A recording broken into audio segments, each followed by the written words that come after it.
Good day. I'm Greg Petrie. And my name is Eric Hagan, and today is Monday, November 7th, 2011.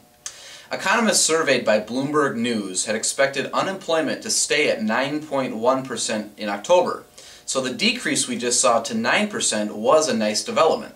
Still, this latest jobs report had something in common with its predecessors: underwhelming job growth. Non-farm payrolls expanded by 80,000 positions last month, but that fell short of the 95,000 new jobs envisioned by the consensus Bloomberg forecast. On the bright side, the percentage of underemployed Americans fell from 16.5% down to 16.2%, and the long-term unemployed, those out of work for at least 27 weeks, shrank to 42.4% of the jobless population, the lowest percentage since November 2010.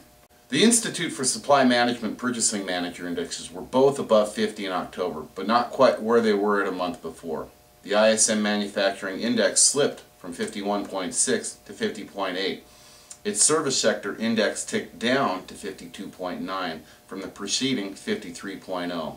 The service sector employment gauge improved by 4.6 and moved from 48.7 in September, a contraction, to 53.3, an expansion. Oil futures advanced just over 1% last week to settle at $94.26 a barrel on the NYMEX Friday. Prices have jumped just over 19% over the past 5 weeks of trading. Gold logged a 0.52% gain last week, closing at $17.55 an ounce on the COMEX Friday. The whims of Greek Prime Minister George Papandreou affected stocks more than anything last week. First, he announced a public vote for the latest austerity cuts for the nation, reconsidered it, and then prepared to step down Friday amid concerns that he might change his mind.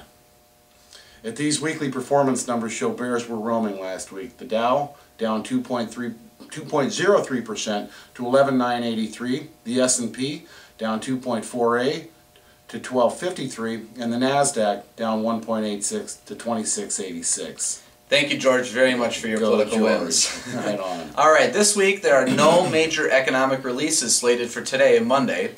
We do have results from Priceline and Cisco, however.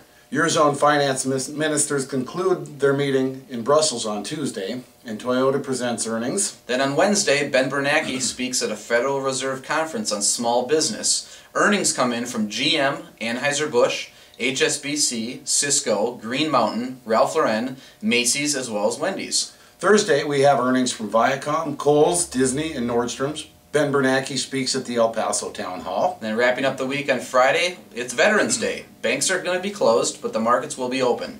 We'll also have the initial October University of Michigan Consumer Sentiment Survey arrive, plus earnings from D.R. Horton.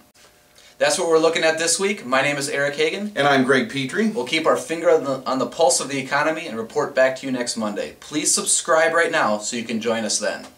What else do you need to know? We look forward to hearing from you. Thank you.